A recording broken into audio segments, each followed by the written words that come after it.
तो राम राम दोस्तों, आप सभी का फिर से एक और बार स्वागत है हमारे अपने चैनल जिसका नाम है रिश्तेदार जीज गेमिंग और रोहित सुशील व्लॉग्स। तो दोस्तों, बाबा केदारनाथ के दिव्य दर्शन के बाद अब समय आ गया है इस पवित्र धाम से विदा लेने का। यहाँ बिताया गया हर एक पल, हर एक सांस और हर हर महादेव हमारी यादों में हमेशा के लिए बस चुका है। अब हमारी यात्रा का अगला पड़ाव है चार धाम यात्रा का चौथा और अंतिम धाम, भगवान बद्री विशाल की पावन नगरी मतलब बद्रीनाथ। कहते हैं जिस प्रकार भगवान शिव के दर्शन के बिना यात्रा अधूरी मानी जाती है, उसी प्रकार भगवान विष्णु के बद्रीनाथ धाम के दर्शन के बिना चार धाम यात्रा पूर्ण नहीं मानी जाती। इसलिए बद्रीनाथ का दर्शन करना भी जरूरी होता है। अब हम धीरे धीरे केदारनाथ की घाटी को पीछे छोड़ रहे हैं और सामने ऊंचे ऊंचे हिमालय, नीचे बहती नदियां और घुमावदार सड़कें। ऐसा लगता है मानो प्रकृति हमें एक नया यात्रा के लिए आमंत्रित। तो अभी अपन इसके बाद में पहुंच जाते हैं अर्धनारेश्वर मंदिर के पास। तो अर्धनारेश्वर मंदिर का दर्शन करते हैं, फिर उसके बाद फिर से निकल पड़ते हैं अपने बद्रीनाथ यात्रा के लिए।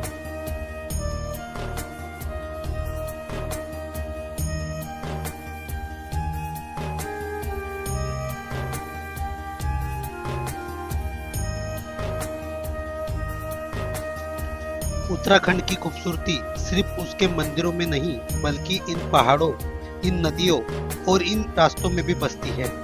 हर मोड़ पर बदलता हुआ दृश्य, हर घाटी की अपनी एक कहानी और हर नदी अपने साथ हजारों वर्ष का इतिहास बहाकर ले जा रही है।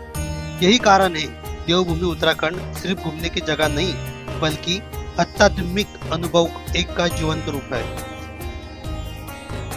अब हमारा सफर अलकनंदा नदी के साथ साथ आगे बढ़ रहा है। यह वही नदी है जो हिमालय की ऊंचाइयों से निकलकर पूरे गढ़वाल क्षेत्र को जीवन देती है। रास्ते भर इसकी कलकल की आवाज इस यात्रा को और भी शांत और यादगार बना देती है। तो अभी आप देख सकते हो कुछ ऐसा नजारा, रास्तों के ऊपर गिरे हुए बड़े बड़े पत्थर। और अब हम धीरे धीरे बढ़ रहे जोशी मठ की तरफ और नीचे है अपने साथ में अलकनंदा नदी।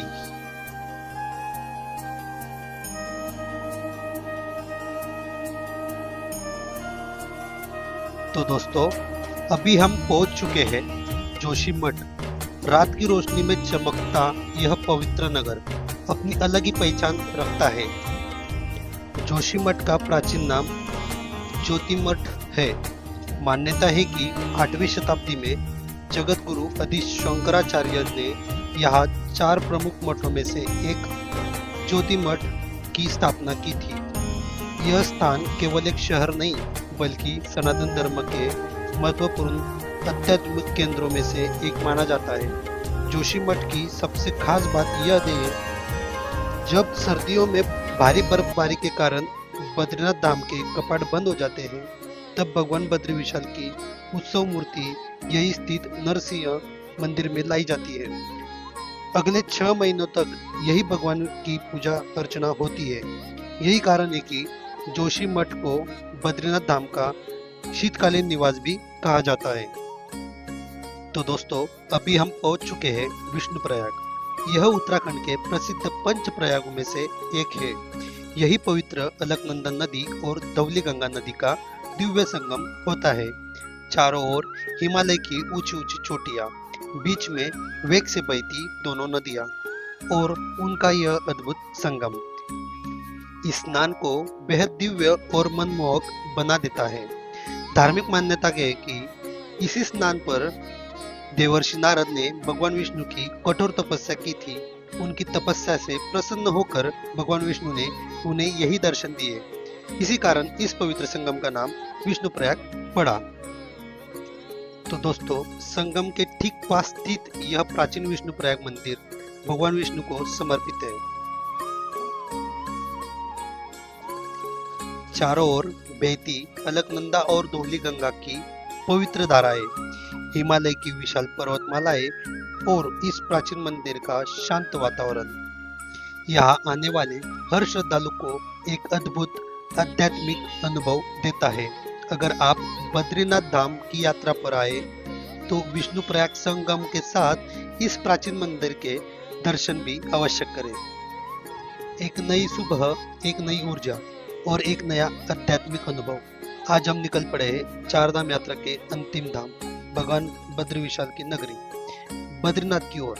जैसे जैसे सूरज की पहली किरणें हिमालय की चोटी पर पड़ रही है, वैसे वैसे पूरा वातावरण सुनहरा रोशनी से जगमगा उठा है। ऐसा लगता है मानो प्रकृति स्वयं भगवान विष्णु का स्वागत कर रही है। दोस्तों, उत्तराखंड की इन सड़कों पर सफर करना अपने आप में एक अलग ही अनुभव है। हर मोड़ पर बदलते दृश्य, गहरी घाटियां, ऊंचे ऊंचे पर्वत और साथ बहती पवित्र अलकनंदा नदी इस यात्रा को अविस्मरणीय बना देते हैं।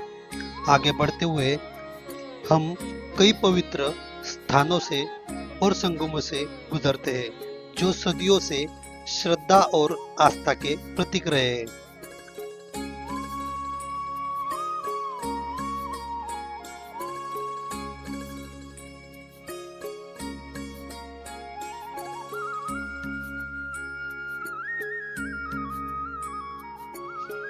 और आखिरकार वह पल आ गया जिसका हर श्रद्धालु इंतजार करता है। सामने दिखाई दे रहा है भगवान बद्री विशाल का दिव्य धाम। चारों ओर बर्फ से ढके नर और नारायण पर्वत, बीच में बहती पवित्र अलकनंदा नदी और उनके मध्य विराजमान भगवान विष्णु का यह पावन मंदिर। यह दृश्य किसी स्वर्ग से कम नहीं लगता। दोस्तों, बद्रीनाथ धाम भारत के चार धामों में से एक और भगवान विष्णु को समर्पित सबसे पवित्र मंदिरों में से एक है। मान्यता है कि भगवान विष्णु ने यहाँ हजारों वर्ष तक तपस्या की थी। जब वे कठोर तप में लीन थे, तब माता लक्ष्मी ने बद्री वृक्ष का रूप धारण कर उन्हें धूप, वर्षा और बर्फ से बचाया। इसी कारण इस स्थान का नाम पड़ा बद्रीनाथ। मंदिर के सामने खड़े होकर मन अपने आप शांत हो जाता है।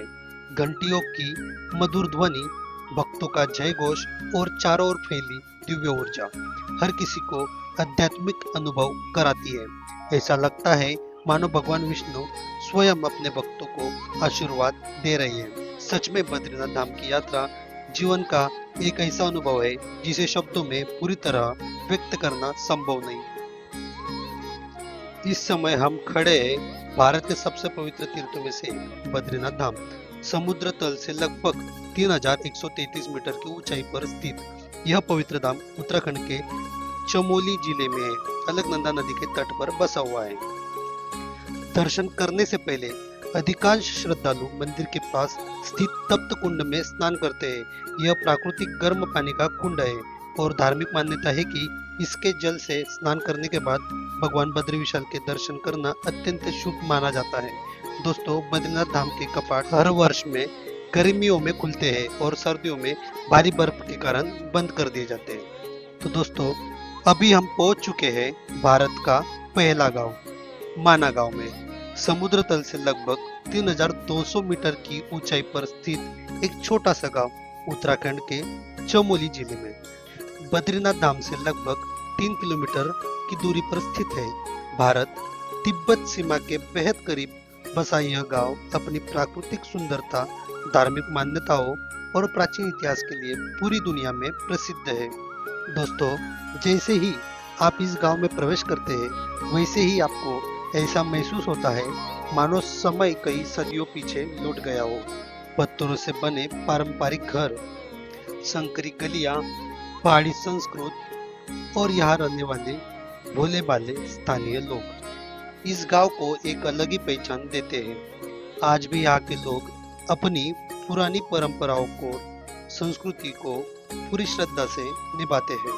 दोस्तों, माना गांव का संबंध महाभारत काल से भी जुड़ा जाता है। धार्मिक मान्यता के अनुसार स्वर्गारोहण के लिए निकलते समय पांडव इसी मार्ग से आगे बढ़े थे।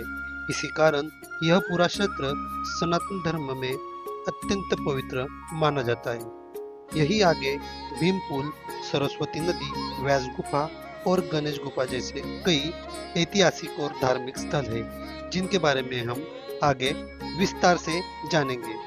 माना गांव केवल एक भारत का पहला गांव नहीं बल्कि आस्था, इतिहास और हिमालय की संस्कृति का एक जीवंत संग्रहालय है। यहाँ की ठंडी हवा, बर्फ से ढके पहाड़ और चारों ओर फैली शांति मन को एक अलग ही सुकून देती है। अगर आप बद्रीनाथ धाम आए तो माना गांव की यात्रा जरूर करें, क्योंकि यहाँ का हर रास्ता, हर पत्थर और हर कहानी हजारों वर्ष के इतिहास की गवाह देती है। चलिए दोस्तों, अब आगे बढ़ते हैं माँ सरस्वती के पावन मंदिर और उस दिव्य स्थान की ओर जहाँ से शुरू होती है सरस्वती नदी की गर्जना। अब हम पहुंच चुके हैं माँ सरस्वती के पवित्र मंदिर में। यह मंदिर सरस्वती नदी के तट पर स्थित है। माँ सरस्वती को ज्ञान, विद्या, बुद्धि और वाणी की देवी माना जाता है। हजारों श्रद्धालु यहाँ माँ सरस्वती का आशीर्वाद लेने आते हैं और अपने जीवन में ज्ञान, सफलता और सद्बुद्धि की कामना करते हैं। दोस्तों, इस मंदिर की सबसे बड़ी विशेषता इसके ठीक पास बहने वाली पवित्र सरस्वती नदी है।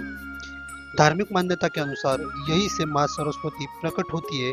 कुछ ही दूरी तक बहने के बाद सरस्वती नदी अलकनंदा नदी में विलीन हो जाती है।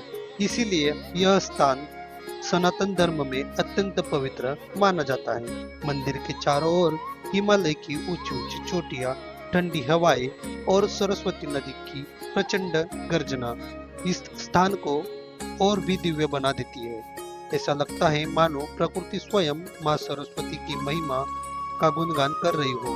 अगर आप बद्रीनाथ धाम की यात्रा पर आए तो माँ सरस्वती के इस पावन मंदिर के दर्शन अवश्य करें, क्योंकि यह केवल एक मंदिर नहीं बल्कि ज्ञान, आस्था और भारतीय संस्कृति का एक अमूल्य प्रतीक है।